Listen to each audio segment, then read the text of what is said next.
ইন্নাল হামদা ওয়ান নি'মাতা লাকা ওয়াল মুলক লা শারীকা লাক লাব্বাইক আল্লাহুম্মা লাব্বাইক লাব্বাইক লা শারীকা লাক লাব্বাইক ইন্নাল হামদা ওয়ান নি'মাতা লাকা ওয়াল মুলক লা শারীকা লাক লাব্বাইক আল্লাহুম্মা লাব্বাইক লাব্বাইক লা শারীকা লাক লাব্বাইক ইন্নাল হামদা ওয়ান নি'মাতা লাকা ওয়াল মুলক লা শারীকা লাক লাব্বাইক আল্লাহুম্মা লাব্বাইক।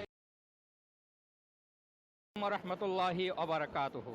সুধী দর্শক মণ্ডলী, আমি এখন অবস্থান করছি হজের জন্য যে মিনার ময়দানে যে জামারাত রয়েছে, শয়তানকে পাথর মারতে হয়, সেই জামারার এলাকায় আপনারা দেখতে পাচ্ছেন দলে বলে লোকজন মিনা থেকে সবাই আসতেছে। অর্থাৎ আজকে 10ই জিলহজ, হজের তৃতীয় দিন এবং পাথর মারার প্রথম দিন। আবার লক্ষ্য করুন, আজকে 8ই জিলহজ থেকে হজ শুরু হয়ে 9ই জিলহজ আরাফাতে হাজিরা দিয়ে 9ই জিলহজ দিবাগত রাতে অর্থাৎ গত রাতে হাজিগণ মুজদালিফায় অবস্থান করে আজকে 10ই জিলহজ এই হাজিগণ পাথর মারার উদ্দেশ্যে এই জামারাতে এসে।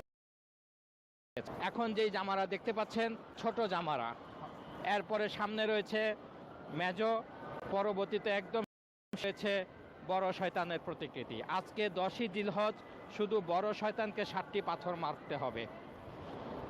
আপনাদেরকে আমি একটু পরেই দেখাবো কিভাবে পাথর মারবেন, পাথর মারার সঠিক নিয়ম। এখানে আমি বাস্তব কিছু অভিজ্ঞতার আলোকে কিছু পরামর্শ দিয়ে রাখি। আপনারা যখন জামারাতে আসবেন তখন অবশ্যই সাথে পানির বোতল, জুস, স্যালাইন, ছাতা এগুলি সঙ্গে রাখবেন, না হলে আপনাকে প্রচণ্ড কষ্টের মুখোমুখি হতে হবে, কারণ এখানে অনেকটা পথ হেঁটে আসতে হয়। দেখতে পাচ্ছেন আজকে 10ই জিলহজ 2018 হজের চিত্র। এখানে জামারাতে 5টি ফ্লোর রয়েছে, নিচে বেসমেন্টে একটি, ফার্স্ট ফ্লোর, আমরা এখন সেকেন্ড ফ্লোরে অবস্থান করছি, এর উপরে থার্ড ফ্লোর, এরপরে ফোর্থ ফ্লোর। সামনে যেই প্রতিকৃতিটি দেখতেছেন এটি মেজো শয়তান। শয়তানকে পাথর মারতে হবে 3 দিন, 10, 11, 12। 10 তারিখ আবার লক্ষ্য করুন, 10 তারিখ প্রথমেই সরাসরি বড় শয়তানের কাছে গিয়ে বড় শয়তানকে 7টি পাথর মারতে হবে। 10ই জিলহজ ছোট শয়তান এবং মেজো শয়তান উদ্দেশ্যে কোনো পাথর মারা যাবে না।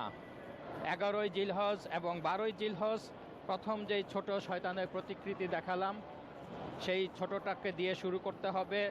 ছোটটাকে 7টা, মেজোটাকে এই মেজো জামারাটাকে এই 7টা, এর পরবর্তীতে বড় জামারা আছে সেখানে 7টি পাথর। অর্থাৎ আগামীকাল 11ই জিলহজ 21টি এবং 12ই জিলহজ আবারও